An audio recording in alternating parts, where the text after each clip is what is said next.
All right. You might want to back out of the shot there, young lady. That way? Okay, I'll look. Yeah. And then you can listen and you can let me know Yeah. how it sounds. I'll show you right now too. Start commenting.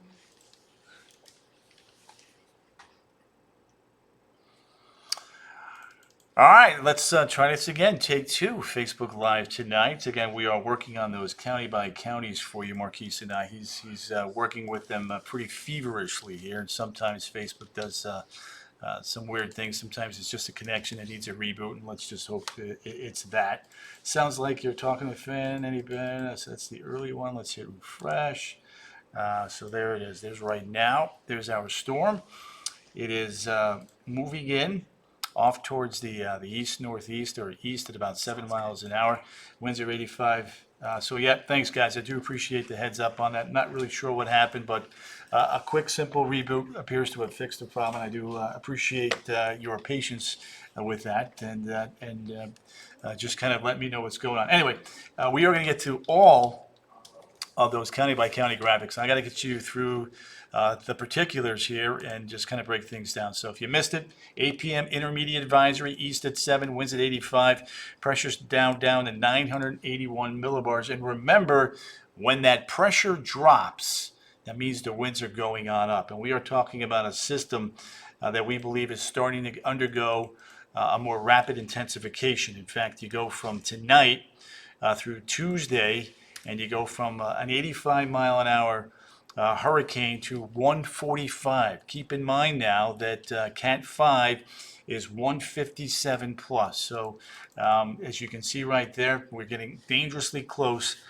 to that range there by the time we get you on into Tuesday afternoon. A couple of other things I want to describe and talk about here. You can see that as it lifts to the north and the east, it's going from a 4 to a 3. There's a reason for that. There is a more wind shear to the north across northern Florida that we are hoping is going to be able to weaken and or diminish the amount of intense winds around that core at landfall, which now appears to be somewhere between 2 o'clock in the afternoon and 8 o'clock in the evening, depending upon which computer model you like. And speaking of them, let us go ahead and take a look now at some of those models. This is Tuesday, and there's a look now at 2, 3, 4, 5 o'clock in the morning. The UKX, the UK Met, comes in very early. That's the outlier. Notice the rest of them coming in 5, 6, 7 o'clock in the evening on Wednesday. And then the big gun models, the HWARF, the HMON, the GFS, all coming in almost Thursday morning now, and then lifting up towards the east northeast and accelerating as we get you into Thursday morning and pulling off the coast. And as it's going by our northeast coast, here's the other thing I want you guys to keep in mind. Yes, the storm surge is going to be quite a bit higher and more devastating along the west coast, but I've got news for you. As this pulls away off our east coast, these October storms, when they wrap around and become more of a winter-esque type storm, they can produce some significant storm surge, especially for Volusia and Flagler counties. We all know what happens with US 1 and all of the ongoing construction with that. So that's something that we're going to be watching again very, very carefully. So the intensity forecast, still Cat 3, still Cat 4 on many of them. A lot of people have been asking me about these advisories. We do not have any advisories for Florida. We may start to see them tonight at 11 o'clock. If not in Tampa, certainly south of there, with the tracks being just a little bit slower this afternoon. I think for central Florida, the inland will come tomorrow, and then the warnings will likely come sometime tomorrow evening. So that's kind of what we're anticipating this playing out, unless it really, really begins to slow down, and then we would have to change that up. I'm going to get to the winds. I'm going to get to everything. I just want to get you guys prepped here. This is Milton. Okay, this is your timeline. So the confidence today in the tracks low, but you should be doing your storm preps, at least starting them. Monday, confidence is getting a little bit better. Still not where we want it to be, but you're finishing up those storm preps. Tuesday, those are your last minute preps. Confidence is getting higher and higher. The storm does arrive on Wednesday and will depart on Thursday now, based on our latest timeline. So when you really look at all of the impacts, we always talk about surge. We always talk about wind. We talk about the tornado risk and we talk about flooding. So for me, the surge comes behind the storm. That's going to be late Wednesday night and or Thursday. If it slows down, we'll push it back a little bit more. Wind. So I was just doing this. I'm going to borrow that real quick. So I kind of gave Marquise our shot sheet here. So if you're in Marion and Sumter County, we think the winds are going to be 80 plus, the gusts. We think the sustained winds will be in that 50 to 70 mile an hour range. Lake County, you might even, Northern Lake up towards Paisley, your wind gusts will likely be potentially at 80 plus miles an hour, sustained 50 to 65. And then as you work your way south, it's still some good wind. In Polk, Osceola, Orange, looking at 55, 65, maybe even 70 gusts, that is, and sustained in that 40 to 50 range for Polk and Osceola. Orange County might be a little bit higher, 45, 60. Seminole, 50 to 60 with gusts to 70. Flagler County, again, 50 to 60, gusts 65. Volusia could be a little bit tricky along with Flagler. Sorry, Marquise, appreciate that. So that is something we're going to have to watch depending on how quickly this storm does move. Now, the big question is, when is the arrival times of the strongest winds? Right now, we've got 8 a.m. in the morning in the Tampa Bay area, Central Florida from noon through about 8, and then up towards Palm Coast, we think 8 o'clock overnight on into Thursday. And I'll kind of break that down with you here in just a second. I want to go ahead and pull up a different timeline here now and show you the differences between the Euro and the GFS. Then I'm going to get to those county by county. Just be patient. There's a ton of stuff to go through here. And just take a look at this. This is the very latest Euro, and I'm going to scroll it for you here awfully slow. First thing is the rain we're getting right now. We talked about this 1-2 punch. Here comes the Euro. There's your feature. That is a disaster potentially in the making for Tampa Bay. And notice that right over the I-4 corridor. And then there's Thursday morning, 8, 9, 10 o'clock, pulling on out. The rainfall on the Euro has been probably the most consistent of all the models. Marquise and I have been watching this today. You can see that big swath up to the north. And then as we head into more of the localized ADI view there's Ocala up towards the Palm Coast area. You're probably looking at 7 to 10 with 12 plus inches of rain. I think the farther south and east you go, the rainfall is still going to be good, but it's not going to be as high. Now, I don't like what the Euro is doing here. I don't understand. I think there's a bad run here with the Euro data. That's just way too low. So we're not going to use that. But I just wanted you to know that normally I show it, but I'm showing you that I've got what looks to be a bad data set tonight. So just know that I always look at it. You guys know that if you're with me every day. Here's the GFS, getting the rain tonight. Look at the GFS now. One of the things I was discussing with my boss today and with others on a conference call was this potential interaction with Cancun. If this thing could somehow, some way, some shape, before it makes that northeast turn, scrape land, disrupt the circulation, that could be huge in helping us on out. But notice what happens shortly thereafter. And just like the Euro, the GFS does develop a pretty monstrous storm. But notice how the scope of the blue is diminishing. And we talked about that upper level core of upper level strong winds, the wind shear. You can see that goes right over Sumter, Marion, Lake, Flagler, and northern Volusia counties, then pulls away and out into the open waters there of the Atlantic. So here's the GFS rainfall. That's my phone, continues to blow up. Yep. Just like the Euro, look at the GFS. Look where the heaviest rain is in the northern counties, closer to the core of the storm. I don't know if I buy just 1 to 2 inches of rain in the Four Corners. Believe me, if that were to happen, I'd be happy, but I just think that's too low. Here's the GFS winds. Okay, so it's a little bit lower. Notice the low. Now the winds start coming. The GF has really slowed things down here. And there's your gust, 80 miles an hour. Sumter, look at that. Look at Leesburg, Orlando, 50 80-mile-an-hour potential wind gusts, 70, 75 there. And that could be even underdone. So that's one of the things that we're going to be watching very, very carefully. The other model that we usually show is our graph in-house model. It doesn't go out this far, so I can't really give you the particulars on that just yet. So just bear with me on that. All right, let me do one quick thing here. 7-day. I'm going to load in a couple of images while you guys take a look at that 7-day forecast. One of the things that we've done here tonight, Marquise and I, is we've kind of pushed back the first warning weather days. We took Tuesday out. There's going to be rain around. Could lead to some localized flooding. We'll be watching that. I'm going to add in a couple of these county by counties here real quick. I got to delete a couple frames out in my show here just because I've got so many in there. And then what I'll do is add some of these county by county. Let me just do one more. I see them right here. There's one, there's two. That's good.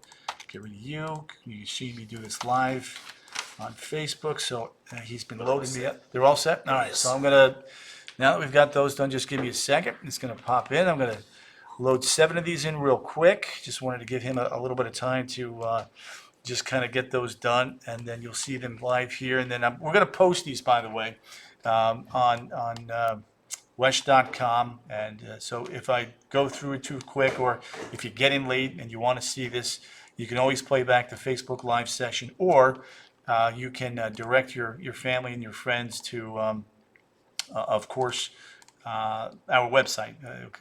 We'll post all that like we always do. So here's Flagler County. Again, the thinking here is Wednesday night, Thursday, and I wouldn't even rule out Friday morning, to be honest with you. But you can see winds here, sustained 50 to 60. The maximum wind gust here, 65 plus miles an hour. That is not a mistake. 65 plus miles an hour. That is again closer to the core of the storm. There's a look now at Marion. Sustained winds 50 to 70. The maximum gust 80 plus. Rainfall here 5 to 10 inches. Could be some isolated amounts of over a foot, just so that you are aware of that. Let me he's just finishing up a couple more counties here. Let me load in a few more. One more second here. You guys are very gracious to be so patient for me tonight, and I do appreciate that. I'm just trying to, I got on a little bit late because I really wanted to make sure that I had these for you guys, and so that's what I'm pushing to do right now. All right, so here's Milton for Brevard County. Somebody was just asking about Brevard County. Time frame Wednesday evening through Thursday. The winds 40 to 50. Gust, especially in northern Brevard County, could be 70 to plus. Rainfall here is going to be 4 to 6 inches with some isolated 6 plus inch amounts. So, and let's move up a little bit here, up towards Volusia County. That's going to include Daytona, DeLand, New Smyrna. Wednesday night through Thursday. We'll have to wait and see if this keeps getting inched back just a little bit, but we're going to go sustained 50 to 60. Gusts 65 plus. Rainfall amounts 5 to 10, especially in northern Volusia County with some higher amounts possible there. We get towards Seminole. Let's come down the I-4 corridor here, show you what we've got. There's a look at Seminole now. Same time frame. Really, it's the same time frame for most of our counties. The only thing I might tweak later on, depending upon the models, is do I need to put even Friday morning there for Flagler County? That may be the one little twist there. So for Seminole County, sustained 50 to 60. The maximum wind gust 65 plus miles an hour. Rainfall amounts 4 to 7 inches. Isolated amounts of 7 plus. One of the things we're going to be watching for is flood risk, severe risk, and the wind concerns there. All right, let's come down to Orange County. Here we go. There's a look at what we have. This is going to scroll over here in just a second. There we go. They're under a flood watch right now, but we're going to be watching the other risks as well. There's Sonia. There you go. There's Orlando, Disney, Apopka, Bithlo. Sustained winds 45 to 60. The maximum gust could be 70 plus. And remember now, all of these stats here, and I'm going to make this crystal clear to everybody. This is based on what we're seeing right now. All right. Things can change, and we just need you to keep checking back. Rainfall amounts here, 4 to 7 inches with some isolated 7+ inches of rain. And then let's take a look now at Osceola County. As you can see, there's Kissimmee. There's a look at Kenansville, Yeehaw Junction. Winds here 40 to 50. Maximum gusts of 55+ miles an hour. So you're going to be what appears to be, as of now anyway, south of that main core of the wind. So there's a flood watch here in effect as well, just so you guys know. Let's see here. Let me do one other thing here. I want to get, let's see, I did 1, 2, 3, 4, 5, 6. I need to get Sumter and Lake County in. Sumter and Lake County on the way. Give me a second. Get this done for everybody here. Gonna take out 2 more graphics here. Let's see, get rid of that stem. Yeah, 1 more. Let's do this. River levels, I want to keep that. I'm going to keep that. All right, let's add these 2 more. All right, do this right here. We gotta get, let's see, there's Lake. And then, Marquise, thanks for getting those done for me, man. I appreciate that, bub. Yeah, all right, so there's that. All right, let's get these last 2 in. There's a look now at Lake County. Wednesday, Thursday time frame as well. Winds 50 to 65 miles an hour, max gust 80+. Rainfall 4 to 7 inches of rain. Ocala's going to have some good wind. Yes, they are. I do believe that will be something that we will want to watch again very, very carefully for folks up there, based on some of the things that we are currently seeing, especially with the global models. The Euro and the GFS are considerably more north than our tropical models, so that's that. There's Sumter County again. We think the storm could potentially come right over you or into southern Sumter County. So we're going to keep the winds at 50 to 70 with gusts over 80 miles an hour possible from Bushnell to Wildwood to Rutland and the Villages. The other big question that I have gotten a lot today is, if I live in Sumter, if I live in Marion County, should I evacuate? I don't think you need to evacuate personally. I think you're far enough inland. This would have to come in as an extremely powerful storm for me to say in Sumter, or anybody that lives in the inland areas, to evacuate south into South Florida or north into North Florida. I just don't think you need to do that. We'll watch, of course, the winds and update them for everybody, but we'll see what happens. Somebody was asking, is there a chance for a Category 5? If it is going to happen, and I'll go back to the cone, because that's a great question. I've also been asked that question a lot today. If that is going to happen, I think the window for that to happen, and what would also have to happen is this could not even touch or scrape Cancun. It would have to stay north of there. But if it's going to happen, it's going to be during the day on Tuesday. 9 p.m. Thursday, the trend is looking slower and slower. Right now, I would say yes.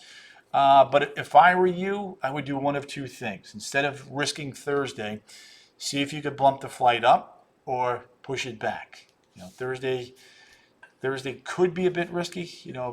Most of the models take it east of us by that time frame. But as I was just showing you with the Euro does slow things down a bit more tonight. Not crazy. So there's a look. There's Wednesday noon. There's 8 a.m. There's 6. So by 6 o'clock, the Euro is still impacting our Northeast community. So it might be close for OIA, but then again, it might speed up. So, depending upon how important your thing is to get in or out of Orlando, if you need to be out by 9, you might be cutting it close. Is the storm still into Charlie? Charlie was an incredibly fast-moving storm. This is going to be a slower storm. Jennifer's saying no, she shouldn't go. Lakeland is again similar to Osceola County here. You're a little bit farther to the south. Polk and Osceola, I think you're going to be in the same boat, 40 to 50 with gusts 55+. Joanne Clendens, thank you for your kind words. So just to remind you guys, all of these county by counties are going to be on wesh.com. In fact, they may already be there, because I was discussing this with our desk here just a couple of moments ago before I went on that we were updating them, and we would have them on there because, for me, from you guys, the feedback is the most important thing is those county by counties, and I get it, and that's why we'll spend the time on it and get them to you guys and update them as quickly as we possibly can because we know how important that is to you guys. Now we don't want you to, freak out or anything. Like I was telling everybody, if you live in the interior counties of Central Florida, you do not need to evacuate. Somebody was asking me about storm shutters. If I live in Orange County, do I need to put my storm shutters up? The shutters are easy to turn and open. So, that's an extra layer of safety. We have another day to really fine tune the wind numbers here for sure, if not even two. It's only Sunday. I still think by Tuesday it's going to be off to our southwest. And I really think by Tuesday, getting back to this one graphic that we've made, the Milton timeline, prep timeline, you're still doing your last minute preps with Tuesdays, the storm arrives Wednesday and Thursday. So that's that. So if you have the shutters, go for it. But I'd still hold off on that just yet. I don't think you need to, worry about that yet. You still have some time. Today's the prep work is basically the pool stuff on the back, lanai, stuff like that. Some people do put up plywood. You got all day Monday, you got all day Tuesday, and we're going to be fine tuning those wind forecasts over that 48-hour window as well. The other thing, and I haven't really spent, I don't think, enough time on this just yet, is the rainfall amounts. Okay, here's the Euro. All right, there's the Euro. This is the latest Euro. Latest Euro has a lot of rain, especially up in our northern counties. And even along I-4, it's 5 to 8 inches there. The Euro's got, 5 to 10, 10 plus. Same thing with northern Volusia. Same thing with portions of Flagler County. So there is a big concern for flooding with this storm. And that's the one thing that we are going to watch. That along with, of course, the wind. Spaghettis. So I wanted to see the cone with the spaghettis. One more time here, and you'll see. Give it a second. It's going to load in. So all the tropical models stay north of the Yucatan Peninsula. And then they make that turn. So the UK Met is screaming northeastward. The other models come in late Wednesday on into Thursday. That's kind of been the trend there. So we'll watch that. So it's trending just a little bit slower. And that doesn't mean we're going to get more rain. It just means it's going east first, and then it's curving up to the north and east. So it takes it a longer time to get. It's kind of like an S shape. When you look at this cone, if it went straight like that, the timeline would be, sooner. But now that it's going east and then it's going to go northeast, it just takes a little bit more time for the storm to get here. So that's why it's about 12 hours difference from earlier than today, guys. Flying out Thursday night. If you're flying out in Orlando on Thursday night, again, the trend has been pushing it back a little bit. So if you could fly out Tuesday instead of Thursday, if your carrier will let you do that, that might not be a bad idea. Or even Wednesday morning before the storm actually gets here. So that's just food for thought. These carriers are pretty good, especially if you fly southwest. So tonight, Milton's becoming stronger. It moves closer to us. It really becomes a powerful hurricane by Tuesday. And then Wednesday and Thursday, we're looking at a landfalling major hurricane in the west coast of Central Florida somewhere. It could be anywhere from Tampa. It could be north of Tampa. And a few of the models still tonight are going South Florida. So not a whole lot of change, unfortunately, with that. So we'll continue to fine tune that again for everybody. All right. I'm going to start to make some updates here. So I'm going to let you guys run. Again, all of these county by counties that I just showed you are going to be on wesh.com. I can't stress that enough. Or you can just play this back once I get off and kind of scroll to the the county by counties. We're going to be doing, Marion, Lake, Sumter, Flagler, Volusia, Brevard, Seminole, Orange, Osceola, you name it. They're all going to be in there. Brevard's going to have some wind and some rain for sure, Paige. I live in a mobile home in Davenport. So mobile homes are a little bit different than homes. So yours is probably a strap down or a tie down, I think is what they call it. The winds in Polk County right now are 50 to 60 miles an hour. Let me go back to that graphic there for you.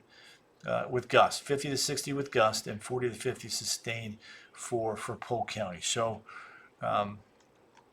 only you can gauge what it feels like in those type of winds in your mobile home. I can't speak for you on that, but I can just tell you that if you know you're getting 60-mile-an-hour wind gust, and you know what that can do to your trailer, then and you don't feel safe, then evacuate. If you feel like you can endure that, then stay. So the cold front initially was going to come a little bit closer to us, but it's going to stay up there in Georgia. Look at the agreement. The Euro scrapes the northern peninsula of Cancun, as does the GFS. Now notice the size of the storm. See how it's getting bigger and bigger? That's because of the southwesterly wind shear. That's what's creating a bigger storm. And there you go, right over the peninsula and then out to sea as we get you into Friday afternoon, Saturday, and Sunday. All right, so with that being said, I am going to get an update mode here, and I am going to let you guys run and do your thing. I'm here at 2 o'clock in the morning, and I will likely do another Facebook Live sometime after the midnight hour. I have a cut in at the top of the midnight show, but after that, I am planning on doing another Facebook Live. So I'm going to end it here on the 7-day. You guys have been a great group, and if you don't mind sharing this Facebook Live feed, that would be absolutely fantastic. Again, the more people we can put in the know, and the more people we can help reduce their anxiety, let you guys know what's coming your way, then that's the best way for us to do our job and communicate any risks that may be coming our way. All right, guys, let me roll. Again, I probably will do one more of these right around midnight with some of the late night model data, and then do the handoff with Eric and Cam there in the morning, and then you'll see me again 12 on, 12 off until the storm moves on through, folks. All right, great group. Thanks again for your questions. All of the county by counties are going to be on wesh.com. I am literally going to go right over there after this conclusion and make sure that they have been updated and that they are there for you guys to look and pass along to your loved ones. All right, take care. See you tonight at 10 on the CW18 and following football on NBC and Football Night in America. See you guys. Take care.